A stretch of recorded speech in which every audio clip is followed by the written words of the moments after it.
que eu posso falar em relação ao meu país é que a gente, cada dia que passa, perde mais as esperanças. Tá ruim, tá ruim. Ontem a gente chegou à marca triste de 200 mil mortos, né? Eu comecei aqui a falar da questão do coronavírus, o Jorginho se lembra, antes do carnaval. Eu comecei a falar no coronavírus aqui, eu não sei orientado por quem, né? Acho que, às vezes, é uma questão que você não sabe nem dizer. Eu comecei a ficar com medo disso e falar dessa doença quando ela não tinha nem chegado em Fortaleza. Não tinha nenhum caso.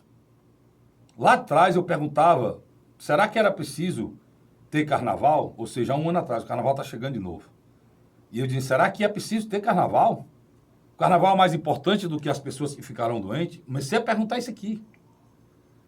E hoje, E aí eu comecei a perguntar, será que 500 mortos não basta? 1.000 mortos não basta? A gente se lembra muito bem aqui. Rapaz, aí eu disse, 10 mil mortos não dá para vocês calar na boca, não. Inclusive, estava me referindo às besteiras que o presidente da República falava.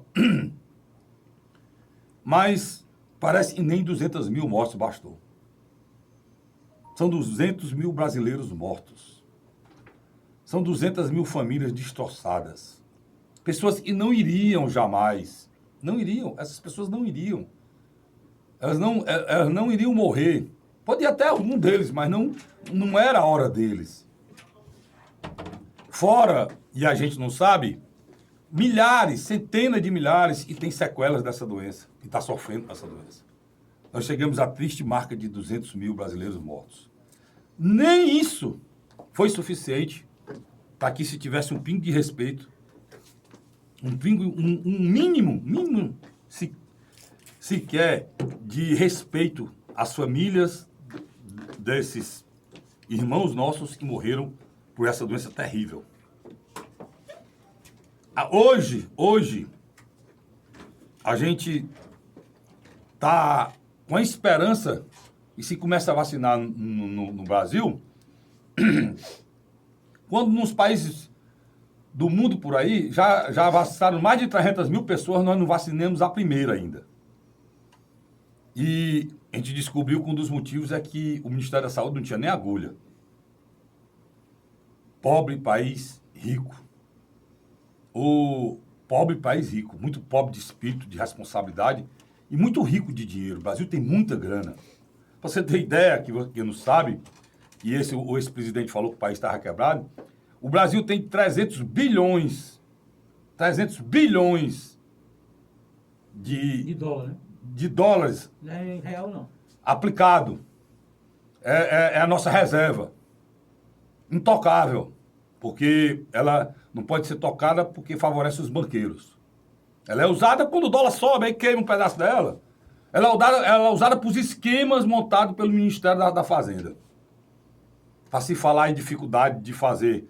Não, é a lei que fizeram a medida provisória, imediatamente fizeram a medida provisória. Quando? Por que fizeram a medida provisória ontem, Castilho? Fizeram ontem. Porque ontem a vacina que o presidente esculhambava, que era chinesa, se mostrou com 100% de eficácia em casos graves. Como é? 100%. Eu vou se dar tempo aqui, eu pegar o momento em que isso foi comunicado lá no Instituto Butantan, a vacina que ele pensa que é chinesa, a vacina ela tem a participação direta do instituto respeitado do mundo todo, que é o Instituto Butantan. Quase todas as vacinas que eu tomei na minha vida, que o Jorginho tomou, que você que está me ouvindo tomou, que a Cristina tomou, todas são produzidas ou na Fiocruz ou no Butantan. E o presidente foi para cima porque o Butantan era em São Paulo. São Paulo tem um governador que é adversário dele. E aí virou vacina chinesa. De uma hora para outra, o presidente agora quer tudinho. Não deixou nenhuma. A chinesa agora virou boa. Não deixou nenhuma dose para o governador de São Paulo. Ficou com as 11 milhões de doses que estão lá. Graças a Deus. Pelo menos em alguma coisa esse ministério vai servir. Esse ministério comandado por uma pessoa incompetente. A competência desse cidadão, diziam, que era porque ele saberia fazer a parte da logística, porque ele é acostumado no exército, foi o que ele não soube fazer. Nem seringa e agulha ele teve a previdência de comprar. Por que é isso, Cassinho? Porque, não, irmão. Encanto nenhum faltou. Faltou aqui, sabe por quê? Porque eles não estavam nem aí. Na cabeça deles, ele não estava nem aí para vacinar ninguém. Só que o mundo já vacinou mais de 12 milhões de pessoas. E é quem está se salvando. Você sabe o que foi que a Inglaterra está fazendo agora? Ela não está dando a segunda dose. Não vai dar a segunda dose. Ela vai pegar as vacinas que tem e distribuir para todo mundo, dar a segunda dose lá na frente, porque é a única maneira de salvar o povo inglês. E está em lockdown. Na Alemanha está em lockdown. Um grande estado da China, 11 milhões de pessoas, entrou em lockdown. Ou seja, sabe, lockdown, a gente não quer que chegue aqui, tudo fechado. Qual é o caminho? Vacinar. Primeiro os idosos, porque se pegar a doença vão para a UTI e tem 50% de chance de morrer. As pessoas que estão trabalhando com a doença, que são os médicos, paramédicos, enfermeiros. E depois ir descendo, né? De acordo com a idade. Mas vacinar todo mundo. Só que lá, na Inglaterra, lá na Alemanha, eles não querem mais saber disso não. Eles querem vacinar todo mundo.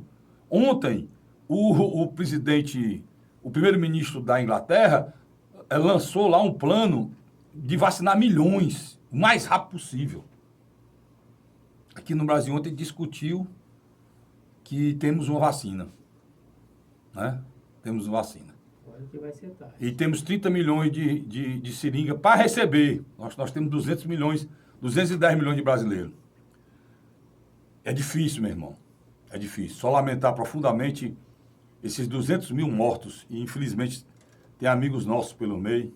Tem pessoas caras da gente pelo meio. Infelizmente, a gente continua com medo. Porque agora o vírus já tem outra variante, já se transformou não sei o quê, já estão dizendo que pega em criança.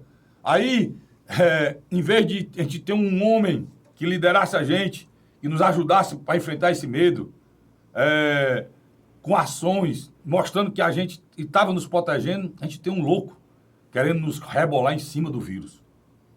Querendo que todo mundo se contamine, que quem for podre, que se quebre, né? Você lembra essa frase? Pois é. É a mesma coisa de dizer quem for velho e doente que morra. É o que a gente sente no país hoje. Muito triste. Revoltante. É revoltante essa marca de 200 mil mortos. Né?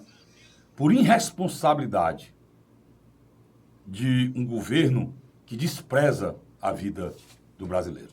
Tá bom?